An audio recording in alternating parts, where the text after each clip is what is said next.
The town of Okahandja witnessed a solemn mass march as community members, families of the victims and national leaders, including the Deputy Minister of Education, Arts and Culture, Dino Ballotti, gathered to mourn and demand justice following the brutal killings of 3 young girls, Ingrid Maasdorp, Roswinds Ndinelao Fabian and Beyoncé, Kharuxas.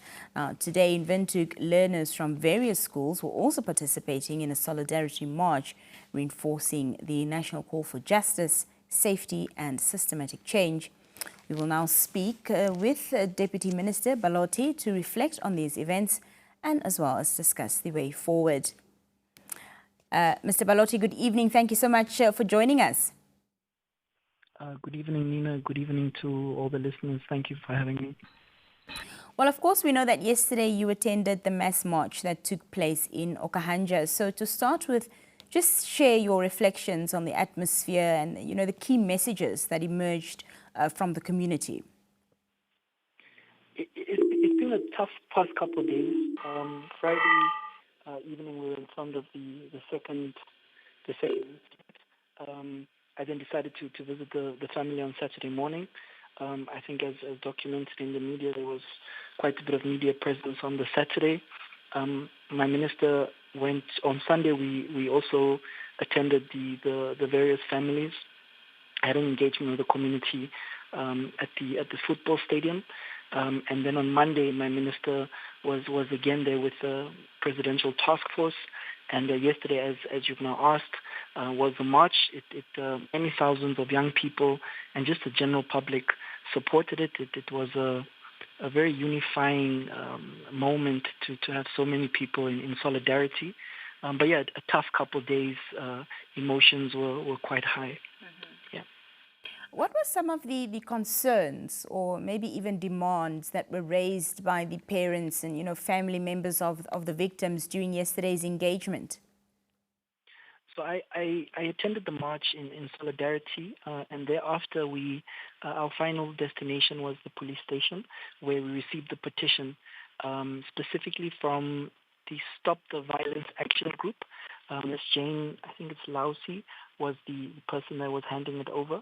And really that petition, if I can use the word, demanded for accountability and action in honor of the 3 late young people, namely Ingrid, Roswinds and Beyoncé. There were quite a number of actions.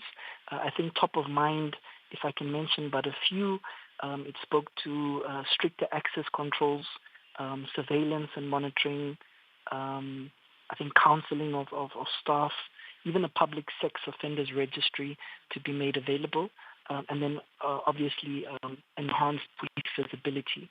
So those were some of the demands from the petition that were handed over to me yesterday. Talk to us a little bit about how the Ministry of Education is supporting the affected families and communities during this time. We dispatched a team of social workers to the specific school, which is the KW Von Marais School on Sunday. They had an address or an engagement with the staff of the school.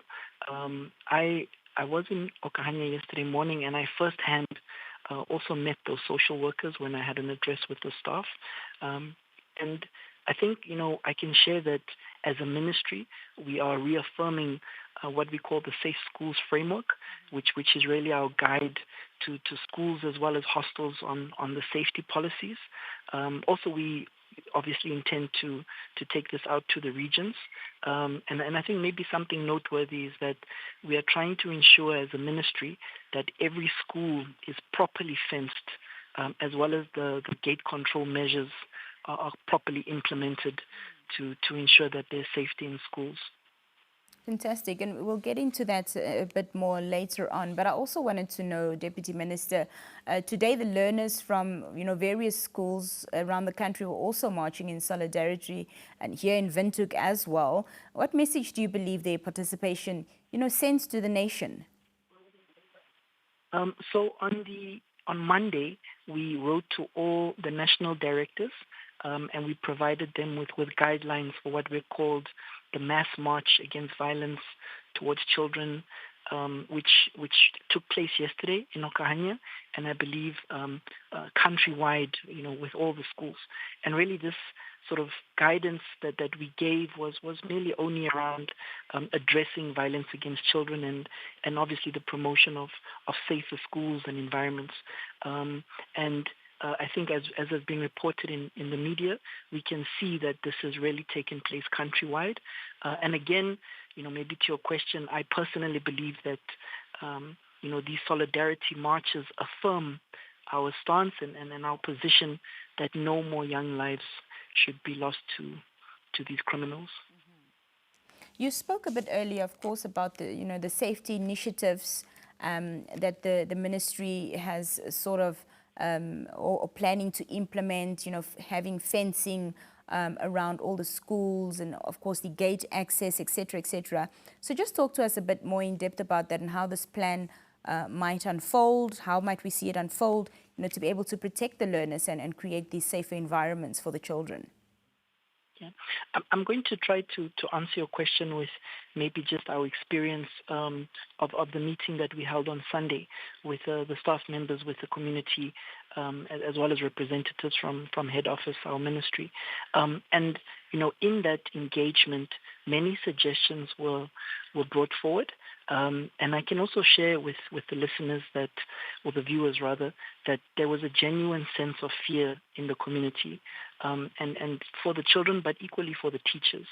And so it's become apparent to us as a ministry that what we call the Namibian National Safe Schools Framework, possibly they're just unaware. And so from that engagement, maybe just to mention just a few, some of the suggestions that came up, or these interventions, they spoke to psychosocial support for the learners. There was a request and a demand for installation of CCTV cameras at various schools. Even the improving of infrastructure, as mentioned, with the fencing and such, debushing, the military personnel doing patrols early morning, late evening. There's quite a number of other sort of suggestions that came up, but maybe again to your question, we are going to, if I can use the word, rejuvenate what we call #KeepMeSafe. This was launched some few years ago. It's a collaborative effort with the former Ministry of Basic Education, which is now Ministry of Home Affairs, as well as the police. And we believe that this campaign will strengthen the safety at schools. Yeah. Fantastic. In your view, what long-term strategies, are needed to ensure that tragedies such as what we've seen doesn't happen again? Yeah.